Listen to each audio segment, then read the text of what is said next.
All right, let's talk about something that's way more powerful than most people think, your office. We're going to go way beyond just interior design and really dig into how your physical workspace can be turned into a strategic asset, one that actually drives culture, cements your brand, and yeah, helps your bottom line. Let's jump in. So I want you to think about this for a second. Is your office just a place where people work, a cost on a spreadsheet? Or is it actively working for you, building your brand from the inside out every single day? That shift in thinking is exactly what we're exploring. Okay, so before we can really get into how to transform your space, we've got to be on the same page about what we're even talking about. So first up, let's define the core concept. This is the what. And here it is, workplace branding. It's all about weaving your company's identity, your values, your mission, your whole vibe, directly into the architecture and design of your physical space. The goal here isn't just to have a nice-looking office, it's to create a place that literally embodies your culture. It's your brand, but in 3D. And this isn't some vague, abstract idea.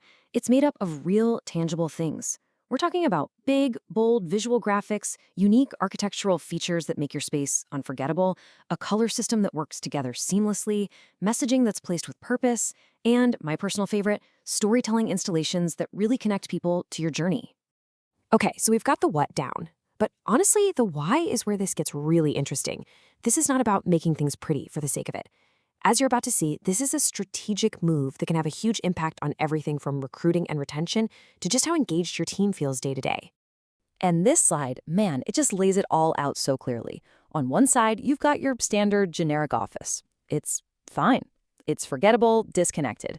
But a branded workplace, that's totally different. It actively reinforces your culture. It makes employees proud to be there.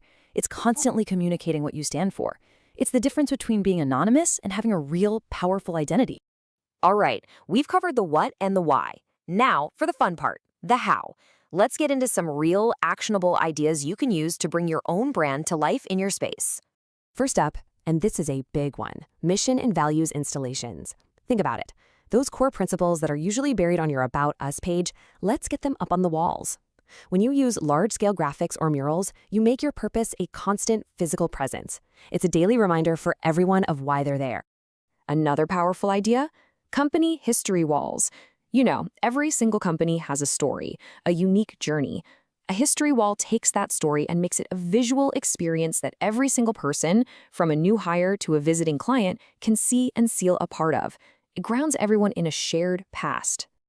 And a great timeline isn't just a list of dates, right? It's about crafting a narrative. You're showing that initial spark, that first big win, that moment you really started to grow. It celebrates where you are now and points to where you're going. It creates this incredible sense of momentum. And hey, the ideas don't stop there. You can get really creative with this. Think about branded meeting rooms, naming them after your company values like the Innovation Hub or the Trust Room. Or what about bringing in graphics from your local community? It shows you're proud of where you are. Every little detail adds another layer to your story. Okay, we've gone through the what, the why, and the how. But now we're going to get into the really advanced stuff, the nuance. This is what separates the good from the truly great. It's all about the art of integration. And this quote right here, it says it all. Look, anyone can slap a logo on a wall, right? But that's not what we're talking about. Real expertise about subtlety. The best branding feels like it was always meant to be there. It complements the architecture. It doesn't fight it. The goal is smart, visual storytelling, not just logo bombing the place. So how do you actually do that? How do you get that subtle, integrated feel? Well, it really comes down to three key things. First, material harmony. Use materials, wood, metal, glass, that feel like they belong in the building. Second, a cohesive color system. Use your brand colors, but in a smart way, maybe to guide people through the space. And third, strategic placement. Put your key messages where people will actually see them and connect with them, like in the lobby or the cafe. So, we've covered a lot of ground, from the basics all the way to the expert-level details. Let's bring this all home and think about what this means for your space. Because at the end of the day, when you boil it all down, this is what it's really about. The offices that stick with you, the ones that feel special, they aren't the ones with the most expensive chairs. They're the ones where the space itself tells a clear and powerful story. So the next time you walk into your office, I want you to look at it with fresh eyes. It's not just a bunch of walls and furniture. It's a canvas. It's a story waiting to be told.